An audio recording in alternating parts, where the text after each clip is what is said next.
ఆంధ్రప్రదేశ్ తెలంగాణ రాష్ట్రాల్లో టెట్ డిఎస్సికి సన్నద్ధమవుతున్నటువంటి ఉపాధ్యాయ మిత్రులందరూ కూడా నా హృదయపూర్వక నమస్కారాలు. ప్రేమైన మిత్రులారా, మనం గత క్లాస్లో మెగా గ్రాండ్ టెస్ట్ 50 సిరీస్లో భాగంగా 34 టెస్టులని చాలా సక్సెస్ఫుల్గా కంప్లీట్ చేసుకోవడం జరిగింది. మరి ఈరోజు క్లాస్లో మనం 35వ గ్రాండ్ టెస్ట్ గురించినటువంటి విషయాల్ని నేర్చుకుందాం ఫ్రెండ్స్. మరి ఈ యొక్క వీడియోస్ అనేవి ముఖ్యంగా 2 రాష్ట్రాల్లో ఉన్నటువంటి సాంఘిక శాస్త్ర అభ్యర్థులు మెదరాజులో మంచి స్కోర్ సంపాదించుకునే ఉద్దేశంతో మరి వ్యయప్రయాసం అయినప్పుడు కూడా వీటిని చెప్పడం అనేది జరుగుతుంది. కాబట్టి అభ్యర్థులు వీటిని ఉపయోగించుకోండి. తప్పనిసరిగా ఎగ్జామినేషన్లో ఈ క్వశ్చన్ ప్యాటర్న్ ఈ విధంగానే ఆడటానికి అవకాశం ఉంది. మరి ఈ యొక్క క్లాసెస్ అనేవి మీకు ఎంతో ఉపయోగపడతాయని చెప్పేసి నేను భావిస్తున్నాను. మరి మొదటిసారిగా ఈ యొక్క ఛానల్ని చూస్తున్న వాళ్ళు తప్పనిసరిగా సబ్స్క్రైబ్ చేసుకోండి, లైక్ చేయండి, షేర్ చేయండి, కామెంట్ చేయండి. ఇంకా ఈ యొక్క వీడియోస్ ఎక్కువ మందికి వెళ్ళే విధంగా మరి మీ గ్రూప్లో వాటిని ఫార్వర్డ్ చేయండి ఫ్రెండ్స్. Thank you. మరి క్లాస్లోకి వెళ్దాం.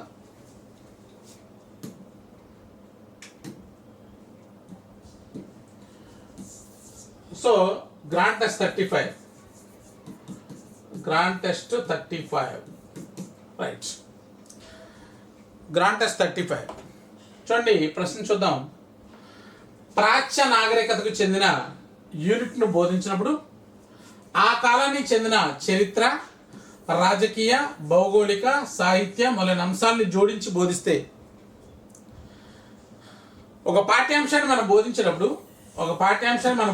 దానికి సంబంధించినటువంటి భౌగోళిక, చారిత్రక అన్ని రకాల అంశాలను జోడించి ఈ విధంగా ఆ యొక్క పాఠ్యాంశాన్ని సంపూర్ణంగా మనం బోధిస్తే దాన్ని ఎలాంటి అప్రోచ్ అని చెప్పేసి అడిగాడు అనమాట. ఇది కరికులంలో మనకి డిఫరెంట్ అప్రోచెస్ ఉన్నాయి. ఏకకేంద్ర, వర్తులాకార, శీర్షిక, యూనిట్, సమైక్య, సహసంబంధ, మనోవైజ్ఞానిక, తార్కిక, సమ్మిశ్రణ, ఇలాంటి ఎన్నో రకాల అప్రోచెస్ అనేవి ఉన్నాయి. అప్రోచెస్లో నుంచి జనరల్గా బిట్స్ అడుగుతుంటాడు, దాంట్లో నుంచి బిట్ ఆడటం అనేది జరుగుతుంది.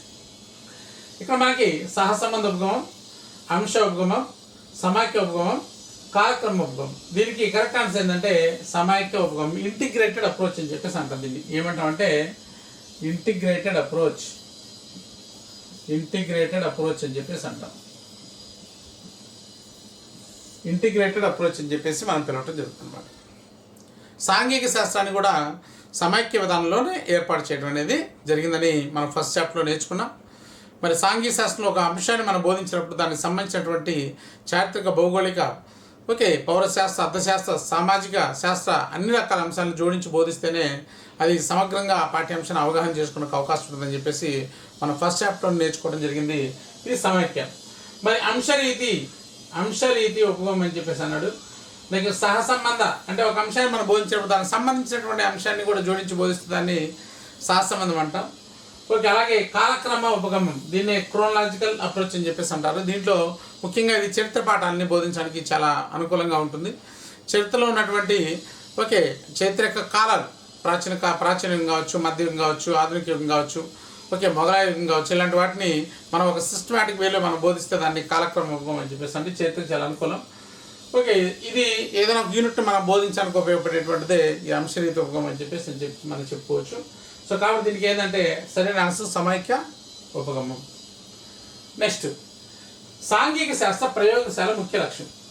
సాంఘిక శాస్త్ర ప్రయోగశాల అని చెప్పేసి మనకు 9వ చాప్టర్లో సామాజిక వనరులు సాంఘిక శాస్త్ర ప్రయోగశాల చాప్టర్ నుంచి ఆడటం జరిగింది. సాంఘిక శాస్త్రానికి కూడా ఒక ప్రయోగశాలను ఏర్పాటు చేయడం, సాంఘిక శాస్త్ర సామాగ్రిని జాగ్రత్తగా ఒక గదిలో భద్రపరచుకోవడానికి, పాఠశాలకు మంజూరైన నిధులను ఖర్చు చేయడానికి, సాంఘిక శాస్త్ర విషయ పరిజ్ఞానం విద్యార్థులకు సులభంగా అర్థం చేసుకోవడానికి. ఎందుకు సాంఘిక శాస్త్ర ప్రయోగశాల ఎందుకు ఏర్పాటు చేస్తాం? సాంఘిక శాస్త్రం యొక్క పాఠ్య పుస్తకంలో ఏదైతే పాఠ్యాంశాలు ఉన్నాయో ఆ పాఠ్యాంశాలని విద్యార్థులు సులభంగా అర్థం చేసుకోవడానికి కొన్ని ప్రయోగాల ద్వారా మనకు తెలియజేస్తాం అనమాట. ఫర్ ఎగ్జాంపుల్ అగ్నిపర్వత ఉద్భేదనం అనేది ఉంది, దాన్ని ప్రయోగశాల ఒక చిన్న ప్రయోగం ద్వారా తెలియజేయచ్చు. లేకపోతే రాత్రింబవళ్ళు ఏర్పడే విధానం ఉంది, దాన్ని గ్లోబ్ సహాయంతో రాత్రింబవళ్ళు ఏ విధంగా ఏర్పడతాయో దాన్ని ప్రయోగపూర్వకంగా చెప్పచ్చు. తద్వారా ఏమవుతుంది, విద్యార్థికి సాంఘిక శాస్త్ర పాఠ్యాంశాలు ఉన్నటువంటి ఆ సంక్లిష్టమైనటువంటి భావనలు ఏదైతే ఉన్నాయో ఈ యొక్క ప్రయోగాలు చేయడం ద్వారా విద్యార్థి సులభంగా నేర్చుకోవడానికి అవకాశం అనేది ఉందన్నమాట. కాబట్టి దీనికి ఆన్సర్ ఏంటంటే సాంఘిక శాస్త్ర విషయ పరిజ్ఞానం విద్యార్థులు సులభంగా అర్థం చేసుకోవడానికి ఈ యొక్క సాంఘిక శాస్త్ర ప్రయోగశాల ఉపయోగపడుతుంది. రైట్. నెక్స్ట్ మూడోది చూద్దాం. సూచీ గ్రంథాల యొక్క ప్రధాన ఉపయోగం. సూచీ గ్రంథాలు అంటే వీటిని మనం ఏమంటామంటే రెఫరెన్స్ బుక్స్ అని చెప్పేసి అంటాం. రెఫరెన్స్ బుక్స్, సూచీ గ్రంథాలు అంటే దీన్ని ఏమంటారండి, రెఫరెన్స్ బుక్స్ అని చెప్పేసి మనం పిలుస్తుంటాం అన్నమాట. ఈ రెఫరెన్స్ బుక్స్ అనేవి ఎందుకు ఉపయోగపడతాయి మనకి, ఇది కూడా మనకి అంటే ఇది అన్ఇంపార్టెంట్ ఏరియా అనమాట. అన్ఇంపార్టెంట్ ఏరియాలో కూడా బిట్స్ అవడానికి అవకాశం ఉంది, చాలా జాగ్రత్తగా అర్థం చేసుకోవాలి. ఓకే, ఒక విషయాన్ని సంపూర్ణంగా వివిధ కోణాల్లో ఆవిష్కరించుట, సాంఘిక శాస్త్ర గ్రంథాలను భద్రపరచుకోవడానికి, వివిధ గ్రంథాల సేకరణ అలవాటు విద్యార్థులకు కలుగు చేయడానికి, సంగణనాత్మక మూల్యాంకనం నిర్వహించడానికి. సో సూచీ గ్రంథాలు అనేవి ఎందుకు ఉపయోగిస్తామంటే, ఈ రెఫరెన్స్ బుక్స్ ఎందుకు ఉపయోగిస్తాం, జనరల్గా మనం ఏదైనా ఒక అంశానికి సంబంధించి ఓకే అదనంగా నేర్చుకోవడం కోసం, దానికి సంబంధించిన అదనపు సమాచారం మనం తెలుసుకోవడం కోసం, దాన్ని కొత్త కోణంలో అర్థం చేసుకోవడం కోసం మనం ఎక్కువగా ఉపయోగిస్తుంటాం. కాబట్టి ఇక్కడ చూడండి, ఒక విషయాన్ని సంపూర్ణంగా వివిధ కోణాల్లో ఆవిష్కరించడానికి, అంటే ఒక అంశాన్ని ఒక్కొక్క రైటర్ ఒక్కొక్క విధంగా రాస్తుంటారు అనమాట. ఓకే, కాబట్టి డిఫరెంట్ రెఫరెన్సెస్ బుక్ని మనము రెఫర్ చేయటం వల్ల, సూచీ గ్రంథాలు రెఫర్ చేయటం వల్ల ఓకే మనకి అనేక కోణాల నుంచి, అనేక ఏరియాస్ నుంచి ఓకే సంబంధిత సమాచారం అనేది మనకి వచ్చి ఆ యొక్క అంశాన్ని మనం సంపూర్ణంగా నేర్చుకోవడానికి, సంపూర్ణంగా అవగాహన చేసుకోవడానికి ఈ రెఫరెన్స్ బుక్స్ అనేవి మనకు బాగా ఉపయోగపడడానికి అవకాశం అనేది ఉంది. కాబట్టి దీనికి ఆన్సర్ ఏంటంటే ఒక విషయాన్ని సంపూర్ణంగా వివిధ కోణాల్లో ఆవిష్కరించుటకు అని చెప్పేసి మనం చెప్పొచ్చు అనమాట. రైట్, ఇక్కడ ఆప్షన్ కూడా చూడండి. సాంఘిక శాస్త్ర గ్రంథాలయంలో భద్రపరచుకోవడానికి ఎవరు తెచ్చుకుంటారండి, భద్రపరచుకోవడం వల్ల ఉపయోగం ఏముంది, ఉపయోగం ఏం లేదు. వివిధ గ్రంథాల సేకరణ అలవాటు విద్యార్థులు కలుగు చేయడానికి కాదు, సంగణనాత్మక మూల్యాంకనం నిర్వహించడానికి. ఇవన్నీ కూడా రాంగ్ స్టేట్మెంట్స్ అండి. నెక్స్ట్, సమగ్ర మూల్యాంకనం అంటే ఏంటి? సమగ్ర మూల్యాంకనం అనేది అంటే నేను చెప్తున్నాం కదా, మనం నిరంతర సమగ్ర మూల్యాంకనం అని చెప్పి చెప్తున్నాం. నిరంతర సమగ్ర మూల్యాంకనం అని చెప్పేసి మనం చెప్తున్నాం. మరి నిరంతర సమగ్ర మూల్యాంకనం అంటే ఏంటి? ఓకే, ఇక్కడ ఇచ్చారు చూడండి. పాఠ్య మరియు సహపాఠ్య అంశాలను మదింపు చేయడం, విద్యార్థి పొందిన మార్కులు నమోదు చేయడం, విద్యార్థుల జ్ఞాన నైపుణ్యాలను పరిశీలించడం, నిర్ణీత కాల వ్యవధిలో పరీక్షలు నిర్వహించడం అనేటువంటి 4 రకాల ఆప్షన్స్ ఇచ్చాడు. సో సమగ్ర మూల్యాంకనం అంటే విద్యార్థిలో ఉన్నటువంటి జ్ఞానాత్మక, భావావేశ, మానసిక చలనాత్మక రంగాలు ఏదైతే 3 రంగాలు ఉన్నాయో ఆ 3 రంగాలని అసెస్ చేయటం. ఈ 3 రంగాలు దేనికి సంబంధించి ఉంటాయి? పాఠ్య విషయాలు, సహపాఠ్య విషయాలు రెండు. ఈ 3 రంగాలని కవర్ చేయాలంటే దానికి సంబంధించి ఈ 3 రంగాలు, పాఠ్య విషయాలు, సహపాఠ్య విషయాలు రెండింటిని మనం ఎప్పుడైతే విద్యార్థికి అందిస్తామో అప్పుడు విద్యార్థులు ఈ 3 రంగాలు అభివృద్ధి చెందినట్టుగా మనం చెప్పవచ్చు. కాబట్టి ఇక్కడ ఆన్సర్ ఏంటంటే ఏ, పాఠ్య మరియు సహపాఠ్య అంశాలు మదింపు చేయడం అనేది సిసిలో ప్రధానమైందని చెప్పుకోవచ్చు. అడుగుతాను అనమాట, సిసిలో ఏ రంగాలకి ఎక్కువ ఇంపార్టెన్స్ ఉంటుందంటే జ్ఞానాత్మక, భావావేశ, మానసిక చలనాత్మక రంగాలకి ఎక్కువ ప్రాధాన్యత ఉండటం అనేది జరుగుతుంది. రైట్ ఫ్రెండ్స్, అయితే చూడండి, పాఠశాలలో నిర్వహిస్తున్న స్వచ్ఛ భారత్, మహిళా సాధికారత లాంటి కార్యక్రమాన్ని ఈ విధంగా చూడవచ్చు. స్వచ్ఛ భారత్ కానీ మహిళా సాధికారత ఏది పాఠశాల స్థాయిలో ఏదైనా కార్యక్రమాలు నిర్వహిస్తున్నారు అనుకోండి, అలాంటి వాటిని మనం ఎలా చూడవచ్చు? ఇది కూడా సామాజిక వనరుల్లో భాగమే. సమాజాన్ని పాఠశాల వద్ద తీసుకుని రావడం, ఉపాధ్యాయులు, ప్రధాన ఉపాధ్యాయులు ప్రత్యేక గుర్తింపు కోసం, తల్లిదండ్రుల నుండి ఆర్థిక సహకారం కోరడానికి, పాఠశాలలో మౌలిక సదుపాయాలు కలపడానికి. ఇక్కడ చూడండి, సామాజిక వనరుల్లో మనం సామాజిక వనరుల్ని ఓకే వినియోగించేటువంటి పద్ధతులు 2 ఉన్నాయి అనమాట. సమాజాన్ని పాఠశాల వద్దకు తీసుకొని రావడం,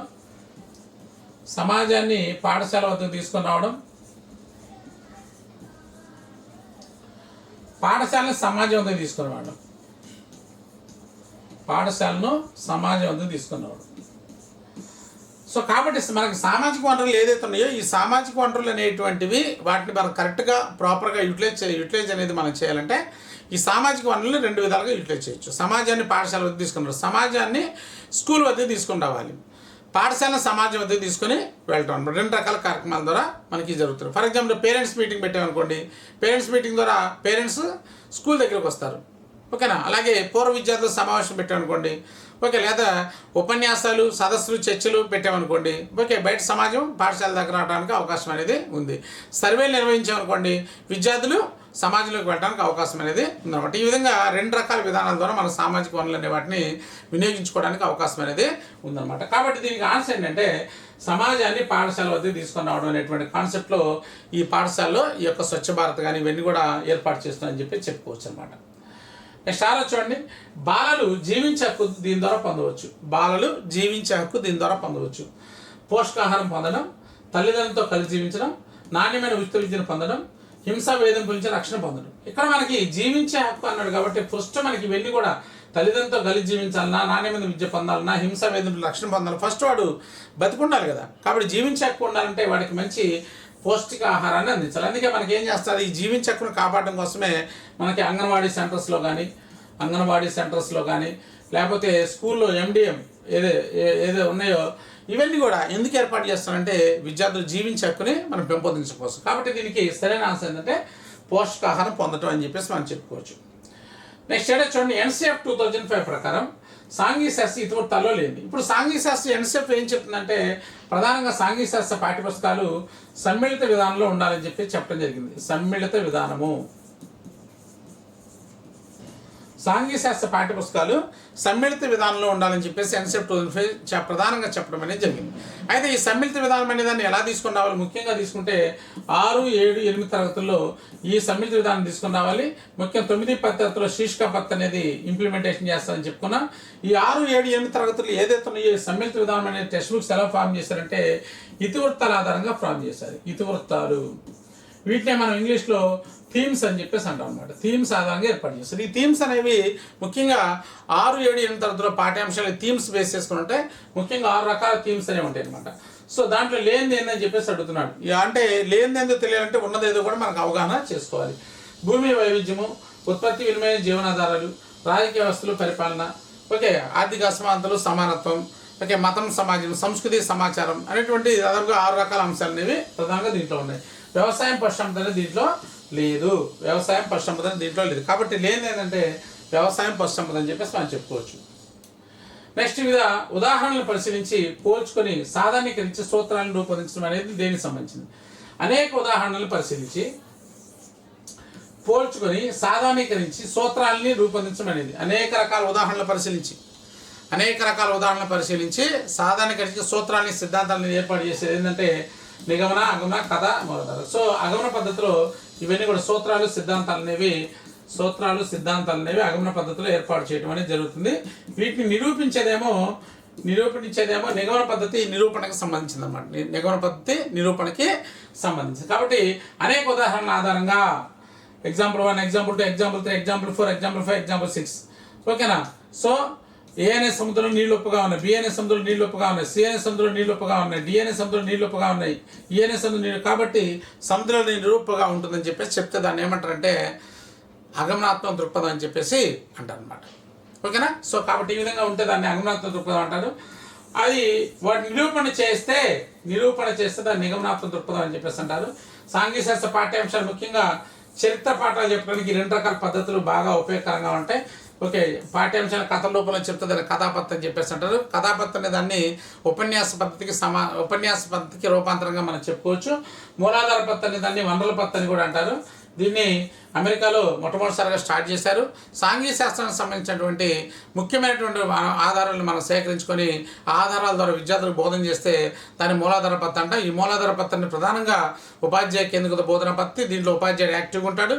సంబంధిత సమాచారాన్ని ఆధారాలను ఉపాధ్యాయుడు సేకరించుకొని ఆ యొక్క పాఠ్యాంశాలను బోధించడానికి ప్రయత్నం చేస్తారు. ఈ మూలాధార పద్ధతికి అత్యంత అనుకూలమైనటువంటి ఏరియా ఏంటంటే హిస్టరీ అని చెప్పేసి మనం చెప్పుకోవడానికి అవకాశం అనేది ఉంటుందన్నమాట. రైట్. కాబట్టి ఆన్సర్ వచ్చేలాగా దీనికి ఆగమన పద్ధతి అని చెప్పి నెక్స్ట్ విద్యార్థుల్లో సమాచార సేకరణ అనే అంశాన్ని మదింపు చేయడానికి ఉపకరించేటువంటి సాధనాలు. విద్యార్థులు సమాచారాన్ని సేకరించాలి. సమాచార సేకరణ అది దేని ద్వారా జరుగుతుంది? ప్రాజెక్ట్ నివేదికల, మౌఖిక పరీక్షల, అనెక్డోటల్స్, ప్రశ్నావళిల. చూడండి, మౌఖిక పరీక్షల్లో విద్యార్థి సమాధానం చెప్తాడు. మౌఖిక పరీక్షలు అంటే మామూలుగా మౌఖికంగా మనం ఆ ప్రశ్నలు అడిగితే వాళ్ళు సమాధానం చెప్తే దాని మౌఖిక పరీక్షలు అని చెప్పేసి అంటాం. అనెక్డోటల్ రికార్డ్స్ అనే వాటిని అనెక్డోటల్ రికార్డ్స్ వీటిని సంఘటన రచనా పత్రాలు అని చెప్పేసి అంటారు. దీనికి సంబంధించినటువంటి సమాచారాన్ని ఉపాధ్యాయుడు సేకరిస్తాడు. ఇక్కడ సమాచారం ఎవరు సేకరిస్తారండి? ఉపాధ్యాయుడు సేకరిస్తాడు. విద్యార్థులు ఉన్నటువంటి అసమానమైన ప్రవర్తనను ఫైండ్ అవుట్ చేసి దానికి సంబంధించి విద్యార్థి యొక్క ఆడి యొక్క ప్రవర్తనని వాడు ఎందుకు అలా ఉన్నాడని చెప్పడానికి ఈ అనెక్డోటల్ రికార్డ్స్ అనేవి మనకు బాగా ఉపయోగపడతాయి. అలాగే ప్రశ్నావళి కూడా ఏదైనా ఒక అంశానికి సంబంధించి ప్రశ్నావళి ఇస్తే సమాచారం విద్యార్థులు ఫిల్ చేయడం అనేది ఇక్కడ సమాచార సేకరణ అనేది జరగదు. ఇక్కడ విద్యార్థుల సమాచార సేకరణ దేని ద్వారా జరుగుతుంది ఎక్కువగా అంటే ప్రాజెక్ట్ నివేదికలు. విద్యార్థికి ఏదైనా ప్రాజెక్ట్ ఇస్తే విద్యార్థులు సంబంధిత సమాచారాన్ని సేకరించుకోవడానికి అవకాశం అనేది ఉందన్నమాట.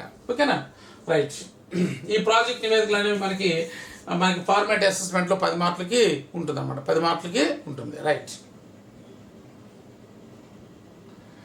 సామాజిక శాస్త్రం, విద్యా సామాజిక శాస్త్రం, సాంఘిక శాస్త్రం, విషయ సంబంధ అంశాలు వాటి స్వరూప స్వభావాల ప్రాధాన్యత బట్టి జీవిస్తుందని ఏమంటాము? సో కమ్మీగ్రాఫు, వెన్ గ్రాఫు, వృత్తగ్రాఫ్ అంటే ఇదనమాట.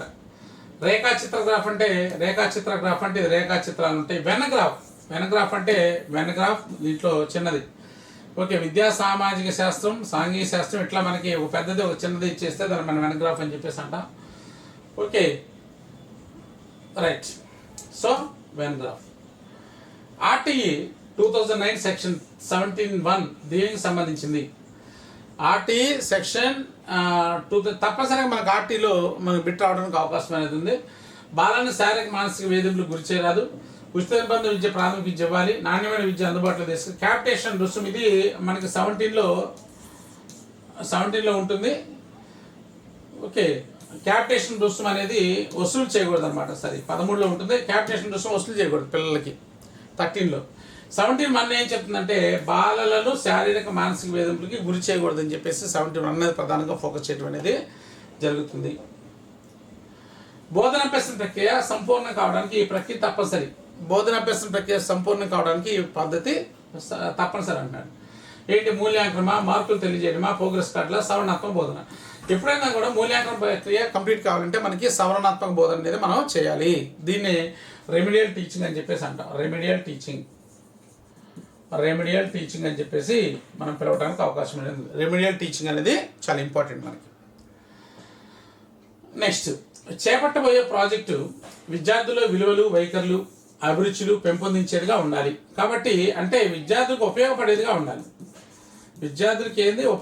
ఉండాలి. కాబట్టి ఇది ఏ సూత్రాన్ని తెలియజేస్తుందని చెప్పేసి అంటే వాస్తవికత సూత్రమా, ఉద్దేశ సూత్రమా, ఉపయుక్త సూత్రమా, అనుభవ సూత్రం అంటే ఇది ఉపయుక్తత సూత్రం లేక ప్రయోజన సూత్రాన్ని తెలియజేస్తుంది. రైట్. వాస్తవ సూత్రం అంటే మనం ఏదైతే ప్రాజెక్ట్ తీసుకున్నామో అది వాస్తవ జీవితానికి దగ్గరగా ఉండాలి. ఉద్దేశం అంటే తప్పనిసరిగా ప్రాజెక్ట్కి ఒక ఉద్దేశం అనేది ఉండాలి. ఆ ప్రాజెక్ట్ మీద విద్యార్థులకు కొన్ని రకాల అనుభవాల్ని కలిగజేయాలి. ఇంకో సూత్రం ఉంది, కార్యకలాపాల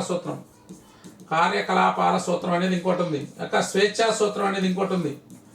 ఈ ముఖ్యంగా ప్రాజెక్ట్ పద్ధతికి సంబంధించి 6 రకాల సూత్రాలు ఉన్నాయి అనమాట. ఏంటి? వాస్తవికత సూత్రము, ఉద్దేశ సూత్రము, ఉపయుక్త సూత్రము, అనుభవ సూత్రము, కార్యకలాపాల సూత్రము, స్వేచ్ఛా సూత్రం అని చెప్పేసి 6 రకాల సూత్రాలు ఉన్నాయి. వాస్తవ జీవితాలకు దగ్గరగా ఉండాలని చెప్పేది వాస్తవికత సూత్రం. ప్రతి ప్రాజెక్టుకి ఒక ఉద్దేశం ఉండాలని చెప్పేది ఉద్దేశ సూత్రం. ఓకే, ప్రతి ప్రాజెక్టు విద్యార్థి భవిష్యత్తులో ఉపయోగపడాలని చెప్పేది ఉపయుక్తత సూత్రం. అలాగే ప్రాజెక్ట్ ద్వారా విద్యార్థికి కొన్ని రకాల కార్యకలాపాలు కల్పించాలనేది కార్యకలాపాల సూత్రం. కొన్ని రకాల అనుభవాలు ఇవ్వాలనేది అనుభవ సూత్రం. విద్యార్థి స్వేచ్ఛగా ప్రాజెక్ట్ చేయాలనేది స్వేచ్ఛా సూత్రం అనమాట. రైట్. సో కాబట్టి దీనికి ఆన్సర్ ఏంటంటే ఉపయుక్తత సూత్రం అని చెప్పేసి మనం చెప్పుకోవచ్చు. బాలల అభిప్రాయాల్ని మన్నించడం మా భావ వ్యక్తీకరణ ఇది ఏ రకమైనటువంటి బాలల హక్కు? చైల్డ్ రైట్స్ నుంచి అడిగాడు. బాలల యొక్క అభిప్రాయాలను మన్నించడం, భావ వ్యక్తీకరణ ఇది ఏ రకమైన బాలల హక్కు? జీవించే హక్కు, అభివృద్ధి హక్కు, భాగస్వామ్య హక్కు, రక్షణ హక్కు.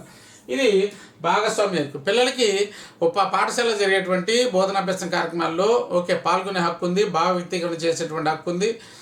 కాబట్టి ఇది భాగస్వామ్య హక్కు అని చెప్పేసి మనం చెప్పుకోవచ్చు. 14,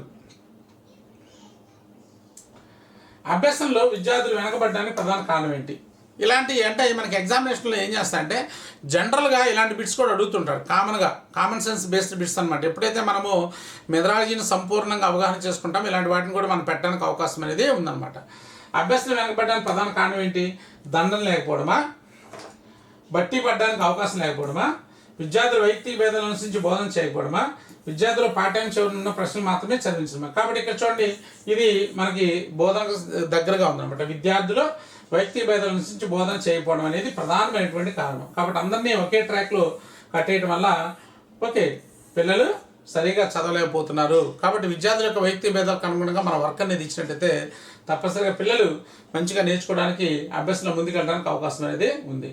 ఒక విద్యార్థి కవులు, సంగీత విద్వాంసులు, రచయితలు గురించి వినడం, చదవడం ద్వారా కళాత్మక అనుభూతిని పొందిన అది ఏ విలువలకు సంబంధించింది? మనకి 2వ చాప్టర్లో విలువలకు సంబంధించినటువంటి అంశము తప్పనిసరిగా ఎగ్జామినేషన్ అడుగుతుంటాడు. విలువలకు సంబంధించి నైతిక విలువ, సౌందర్యాత్మక విలువ, సాహిత్య విలువ, సృజనాత్మక విలువ. ఇదేంటి? కళాత్మక సామర్థ్యం, కళాత్మక అనుభూతి అనేది ఎక్కడ జరుగుతుందంటే సౌందర్యాత్మక విలువలో జరుగుతుంది అనమాట. ఓకే, నైతిక విలువ అంటే ఏంటి? మంచి చెడు గురించి విచక్షణ కలిగి ఉంటే నైతిక విలువ అని చెప్పేసి చెప్పొచ్చు. దీని గురించి సర్వేపల్లి రాధాకృష్ణ అనే అతను మనకి అణుబాంబుల్ని మానవ కళ్యాణం కోసం ఉపయోగించాలి కానీ మానవ వినాశానికి కాదని చెప్పేసి చెప్పాడు. ఎప్పుడైతే విద్యార్థుల్లో ఈ మోరల్ వాల్యూస్ ఇంకల్కేట్ అవుతాయో అప్పుడు అణుబాంబులు మానవ కళ్యాణం కోసం ఉపయోగిస్తారని చెప్పేసి ఆయన చెప్పడం జరిగింది. ఓకే, అలాగే క్రియేటివ్ వాల్యూస్ అంటే విద్యార్థి కొత్త కోణంలో దాన్ని ఆలోచించి చెప్తుందని క్రియేటివ్ వాల్యూస్ అని చెప్పేసి అంటాం అన్నమాట. ఆర్టీఈ ఇక్కడ మనకి సాహిత్య విలువ అన్నాడు. సాహిత్య విలువ అంటే ఎక్కడ కూడా మన మెథడాలజీ బుక్లో లేదు. రైట్. ఆర్టీఈ చట్టం 2009 సెక్షన్ 29 ప్రకారం మన రాష్ట్రంలో పార్టీ వెనుక మూల్యాంకన విధానాన్ని రూపొందించడానికి అవకాశం ఎవరు కల్పించారు? 2000 దీంట్లో 29, 30 రెండే ఉన్నాయి. దీంట్లో ఈ సెక్షన్స్లో రెండే ఉన్నాయి. ఈ 30 ఏం చెప్తుందంటే మనకి ఏ ఎగ్జామ్స్ ఉండకూడదు, పిల్లలకి 8th క్లాస్ వరకు ఎలాంటి బోర్డు ఎగ్జామ్స్ ఉండకూడదు అని చెప్పేసి అది ఫోకస్ చేస్తుంది. ఇదేమో ఈ యొక్క కరికులం సంబంధించి కావచ్చు, ఎవాల్యుయేషన్ సంబంధించి కానీ దీని యొక్క పూర్తి బాధ్యతలు మనకి ఎన్సీఆర్టీ ఎస్సీఆర్టీకి ఉంటాయి. స్టేట్ లెవెల్లో ఉన్నటువంటి ఎస్సీఆర్టీకి ఆ బాధ్యతలు అనేవి ఉంటాయి అని చెప్పేసి ప్రధానంగా మనకి ఈ యొక్క ఆర్టీఈ 2009లో తెలియజేస్తున్నాను. ఈ కింది వాటిలో జ్ఞాన నిర్మాణానికి సంబంధించింది కాదు. ఇక్కడ ఇది నిర్మాణాత్మక అభ్యసనం, ఇది కొత్త కాన్సెప్ట్ అనమాట. నిర్మాణాత్మక ఉపగమం అనేటువంటి దాంట్లో సంబంధించింది. ఇది ప్రధానంగా జ్ఞాన నిర్మాణం గురించి బాగా ఫోకస్ చేస్తుంది అనమాట. జ్ఞాన నిర్మాణం గురించి బాగా ఫోకస్ చేస్తుంది. ఏంటి? అభ్యాసంలో నిమగ్నం కావడం, కొత్త విషయాలను సొంత మాటలు వివరించగలగడం, కంఠస్థం చేసే విషయాన్ని ఉన్నట్టుగా చెప్పగలగడం, నేర్చుకున్న అంశాల సంబంధంగా మరింత సమాచారం సేకరించడం. చూడండి, ఇది జ్ఞాన నిర్మాణంలో కంఠస్థం అనే దానికి అవకాశం అనేది లేదు. విద్యార్థి అనేక రకాల పిల్లలతో భాగస్వామ్య అభ్యసన విధానంలో కావచ్చు, పిల్లలతో చర్చించడం ద్వారా కావచ్చు, సమాచారం సేకరించడం ద్వారా కావచ్చు, సమాజంతో ఇంటరాక్ట్ కావడం ద్వారా కావచ్చు, ఓకే, బోధనాభ్యాస కార్యక్రమంలో పాల్గొనడం ద్వారా కావచ్చు, ఓకే, అనేక రకాల మార్గాల ద్వారా విద్యార్థి జ్ఞానాన్ని నిర్మించుకోవడం జరుగుతుంది, జ్ఞానాన్ని ఎక్వైర్ చేయడం అనేది జరుగుతుంది. కాబట్టి దీంట్లో ఈ యొక్క కాన్సెప్ట్ లెర్నింగ్లో భాగంగా ఈ యొక్క కంఠస్థం అనే దానికి అవకాశం అనేది ఇక్కడ లేదు. కాబట్టి ఇక్కడ ఆన్సర్ ఏంటంటే కంఠస్థం అనే దానికి అవకాశం అనేది లేదు. 19 చూడండి, పోర్ట్ఫోలియో ఎందుకు సంబంధించింది? ఇది మూల్యాంకనంలో అడిగినటువంటి బిట్ అనమాట. కృత్యాలు ప్రదర్శనలో విద్యార్థులు తయారు చేసినటువంటి వాటిని భద్రపరచడం, సేకరించిన సమాచారం ఆధారంగా నివేదిక తయారు చేయడం, పిల్లల సామర్థ్యాలను అంచనా వేయడం, విద్యార్థికి ఎదురైన సంఘటనలు సన్నివేశాలు రికార్డ్ చేయడం. కాబట్టి విద్యార్థి ఏదైతే నిజ తరగతి గదిలో ఏదైతే యాక్టివిటీస్ ఇస్తున్నామో, ఏదైతే అంశాలు ఇస్తున్నామో అవన్నీ కూడా కృత్యాలు ప్రదర్శనలో విద్యార్థులు తయారు చేసిన వాటిని మనం భద్రపరిచేటువంటి ఒక ఫైల్ని దీన్ని మనం పోర్ట్ఫోలియో అని చెప్పేసి అంటాం అనమాట. కాబట్టి ఆన్సర్ ఏ అని చెప్పేసి మనం చెప్పుకోవచ్చు. చూడండి, సమ్మిళిత తరగతి గదిలో ఉపాధ్యాయుడు. మనకి ఇది సమ్మిళిత తరగతి గది అనేది మనకి రీసెంట్గా వచ్చినటువంటి కాన్సెప్ట్. అంటే సాధారణ తరగతి గది కాకుండా ఓకే, ఎక్సెప్షన్ చిల్డ్రన్స్ ఎవరైతే ఉన్నారో, బ్లైండ్ కావచ్చు, ఫిజికల్ హ్యాండిక్యాప్డ్ కావచ్చు, ఇలాంటి వాళ్ళు సాధారణ విద్యార్థులతో కలిపి కూర్చుంటే దాన్ని సమ్మిళిత తరగతి గది అని చెప్పేసి అంటాం.